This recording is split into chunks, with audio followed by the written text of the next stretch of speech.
Hello, I'm George Middleton. Welcome to Deconstructing Race, a critical thought podcast where we deconstruct race and its social issues like this. A country emerging from protests of pain. After the killing of George Floyd, I cannot breathe. Viral moments of racial bias caught on tape. I'm going to tell them there's an African-American man threatening my life. And the deadly shooting of Ahmaud Arbery. Race, a social construct of chaos, resulting in learned behaviors that can be unlearned by challenging our system of beliefs.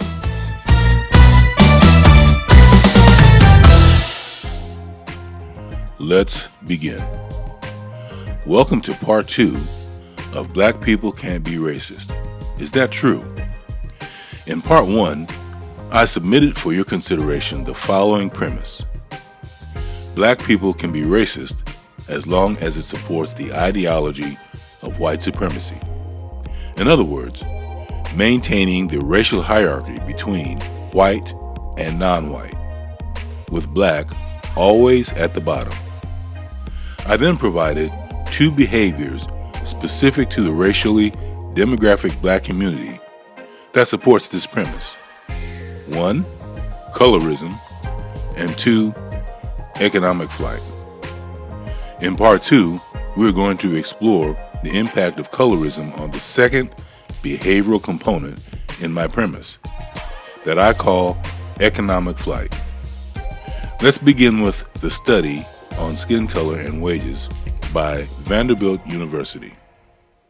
White people. Dr. Joy DeGruy, who studies racial trauma, says colorism is rooted in proximity to whiteness. The whole notion that white is the best, the correct, the most intelligent, the most right about everything. And as you move along the color spectrum, of the darker you are, the less important, beautiful, viable, capable, all of those things that the society has imposed upon us based on that notion of supremacy. Its impact woven into American society and can affect every aspect of life. Take a look at the differences in wages for a dark-skinned African American, a brown-skinned, and a light-skinned African American. The study showing hourly wages among blacks literally rising as skin tone lightens. Lighter-skinned minorities viewed as more intelligent by employers, even with identical education as their darker-skinned counterparts.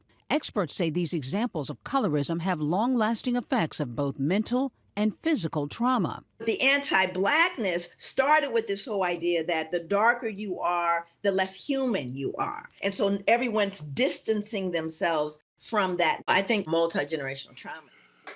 Empirical evidence demonstrates that racism is a source of traumatic stress for racial/ethnic minorities, particularly African Americans.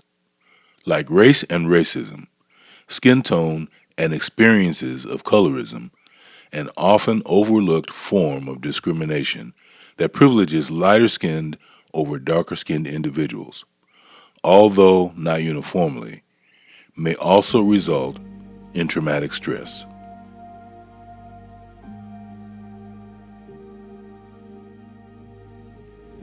Colorism has a direct impact on economic attitudes and behaviors within a particularly affected community, which are any non-white cultures deemed as people of color.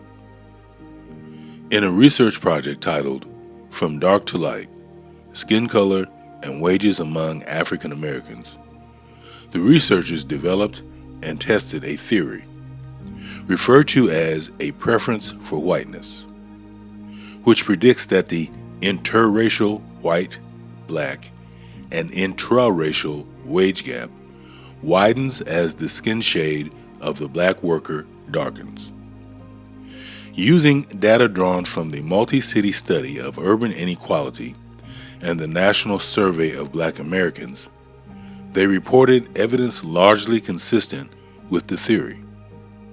Moreover, they decomposed the estimated interracial and intraracial wage gaps and find that favorable treatment of lighter-skinned workers is a major source of interracial and intraracial wage differences as predicted by the theory.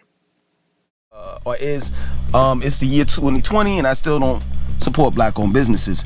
And I've caught a lot of flack from those two videos, of course, by black people, misunderstanding and misconstruing what I'm saying, misconstruing what I said, and for feelings, not facts, but just how they feel, and it's crazy how we as black people have to support black-owned businesses regardless of how black-owned businesses conduct themselves. And that's the point that I was making. Like, if you don't have a good product, and if you practice bad business, I'm not messing with you. And it's sad to say, but most black-owned businesses shouldn't be in the business. Period. It just doesn't make sense. What's happening a lot is that if somebody has a negative experience with a brand that happens to be a black-owned brand, rather than have the conversation be like, you know what, I got shitty customer service from this brand, and this is the name of the company, and this is the name of the owner, and this heifer did this, that, and the third. And that's all fine. We all should know where we should be spending our coins.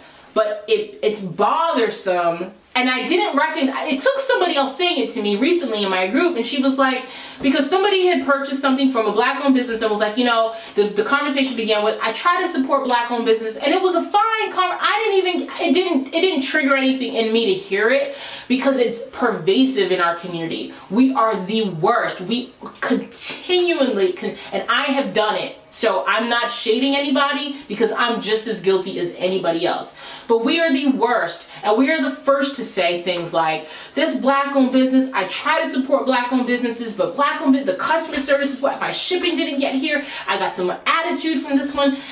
And all of that may be well and true. I think as black people, we owe it to ourselves to not interject that this brand is also, because by saying it, we are normalizing disparaging black-owned businesses, and we are creating that narrative that we aren't shit, and we look back. Collectively, black people, we're a lot like other consumer groups with a few important differences, but we're a lot like other consumer groups. We don't buy black intentionally for the most part. We buy based on our wants and our needs. We buy based on convenience as well. We also like good service. We like pretty packaging, just like everybody else. But one big difference we have compared to everyone else is our attitude towards buying within our community and going, to black-owned corporations for our products and our services. I know, our business and our corporations, we're not perfect, okay? We need to do a lot of things differently, which I'm going to talk about in another part of this series. But in this video, I'm specifically going to talk about black consumer behavior. One main thing I notice with black consumers is how we say we want something for us, but if we get it, and it's too exclusive, we have a problem with it. Black people have a really hard time with accepting exclusivity. Of course, that can all be tied into the system of white supremacy, how we were taught to hate ourselves and value anything based around whiteness, and we were taught to cater to whites and anything that is non-black. And it's funny because I think of how we need something comparable to Chinatown or Little Italy in every city. We need that for black people. I don't know, we can call it Little Africa or, just a new Black Wall Street or whatever. We need something like that for black people. But with the way we are now, all inclusive and multicultural, we wouldn't even want it. We wouldn't even want it. We would look down on it. It would be too ghetto for us, but those same people who will look down on it will go to a raggedy ass Chinatown or Asian hair supply store that's just as ghetto and unprofessional looking with no problem. That's unfortunately the mentality a lot of black people have. If it's quote unquote too black and it's not perfect enough or not fancy enough, we won't accept it. But we will accept imperfection and, simplicity and, from other communities and their businesses. Okay. We say we want something for us, but we are overcritical of it when we get it. Did any of these sentiments expressed about black business sound familiar to you? Let's put the rubber where it meets the road. Let's examine your economic behavior within your racial or cultural group. And remember, they are not the same. This activity is called the Cultural Trust Survey. It's designed for all racial and cultural demographics. It is from my first Racial Deconstruction workbook titled Beliefs Limiting Authentic Cultural Knowledge. There are no right or wrong answers. All that is required is your self-honesty. Are you ready? Rate yourself from 1 to 10, low to high, on the following directives. I trust my members of my own race or culture over other racial/ethnic groups.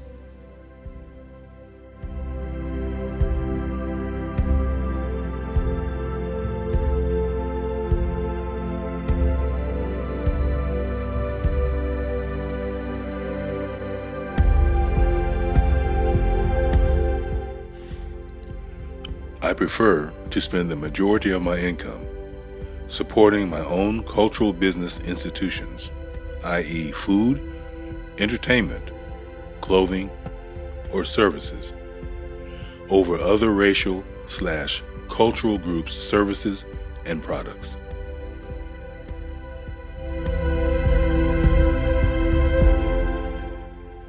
I receive better quality services from members of my own race or culture.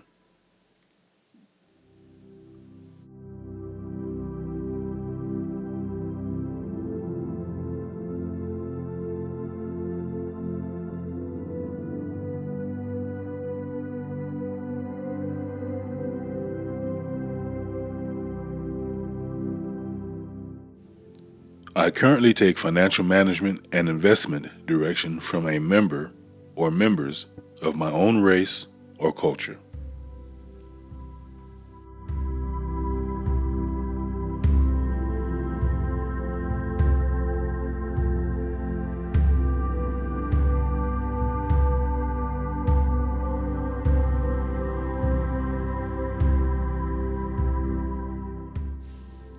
I prefer and view members of my own race or culture as the best potential for intimate and healthy relationships over other racial/cultural groups.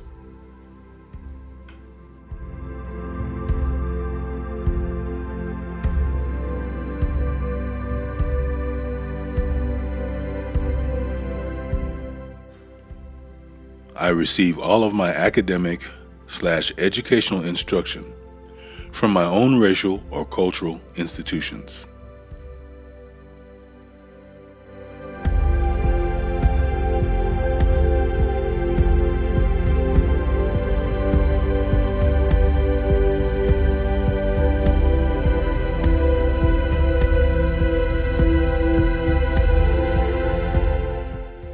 I prefer my children attend culturally relevant academic/educational institutions where the majority of the teachers and staff look like me and my children.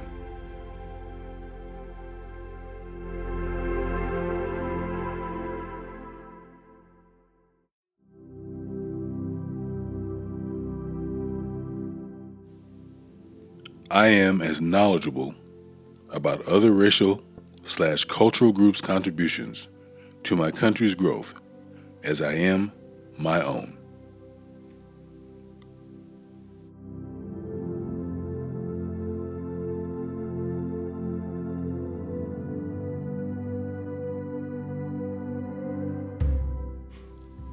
Hopefully, this self-reflective activity was successful in provoking thought and assisting you in identifying your economic attitudes and spending behaviors within your own community.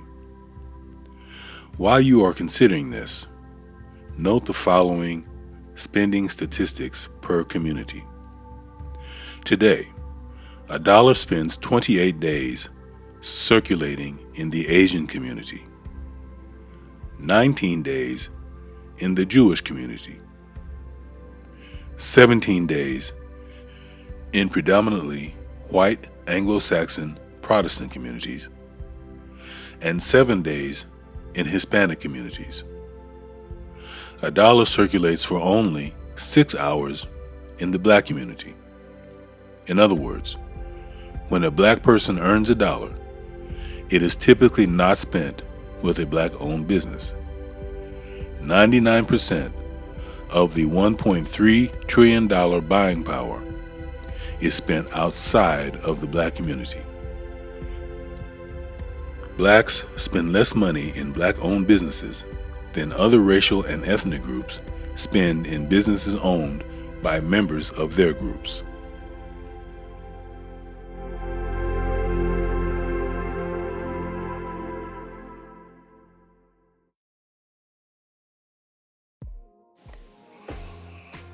As it pertains to the topic of this podcast today, on the question of whether or not black people can be racist toward their own community, some questions for your consideration. How can members of this black racial demographic continue and justify this statistically collective treatment towards each other?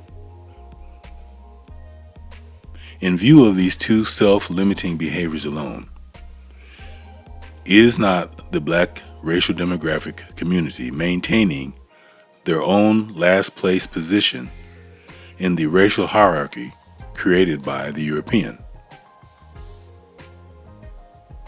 Can any government policy overcome the disparities that the racially black demographic community is placing on themselves? That's the first step. So let's bring in Amira Adway from the Beauty Well Project in Minnesota, an organization that empowers people to embrace their identity and culture. Amira, good morning to you. Thank you so much for being here to talk about, as we say, this really important topic. This is something that exists for Latinos. This is something that exists for Asian Americans, African Americans, so many groups of color. What can we do to combat this? Good morning. Thanks for having me. Colorism is so much embedded in cultures. It's something that started with colonizations, those countries that experienced colonizations, and also communities that have experienced slavery. And so it's deeply rooted in cultures. We have to teach people their identities. We have to teach people their history. We need to redefine beauty standards, because that is a huge issue that impacts these communities. We need to empower and uplift communities of color. No doubt. And Amira, how can people of color overcome their own insecurities and biases? Yeah, this is so much trauma. I mean, this has been going on for years and years and years. So people are dealing with so much trauma, so much pain, and so they need safe space. We have to create safe space for them. We have to listen to them. A lot of times people don't disclose what they're experiencing unless they have safe space. So we have to create these safe spaces for them. We have to empower very early on. We have to start empowering young girls. That's why it's so important to have mentoring programs. Young people have to see representations in all fields. For example, journalism. They have to see people of color in all of these places that really represent them. That representation, it's so empowering, and that helps with their mentoring, and that helps them see that they can do whatever they want to do. That's why we say representation matters so much. So let's talk about the next generation, because we want them to do better. Quickly, if you will, how do we address colorism at an early age? Yeah, early age, during early childhood, it's so important to intervene. And that is when we really need to reform school curriculum. The three most relevant themes from Dr. Adway's solution-focused assessment are: 1. Identity, 2. History, and 3. Educational curriculum. The first two can be addressed effectively by being able to answer the following questions. Do you know what race ideology is? Do you know the origin of race ideology? Is race a genetically valid concept? As it pertains to the third theme, education, this is such a very relevant issue for all of us today. For example, critical race theory. It is all the latest conspiratorial rage of hysteria. In order to be able to address situations like this in our education systems effectively, you should be able to at least do or answer the following. Can you objectively define critical race theory? Do you know the difference between critical race theory and race ideology? This is the purpose of this podcast, Deconstructing Race, to address these themes of identity, cultural versus racial, the history of race, and who invented it, and for what purpose, and most importantly, to educate children and adults on the most misunderstood ideology that is currently infecting the social fabric of our country, race ideology. Please continue to follow this podcast as together we deconstruct race.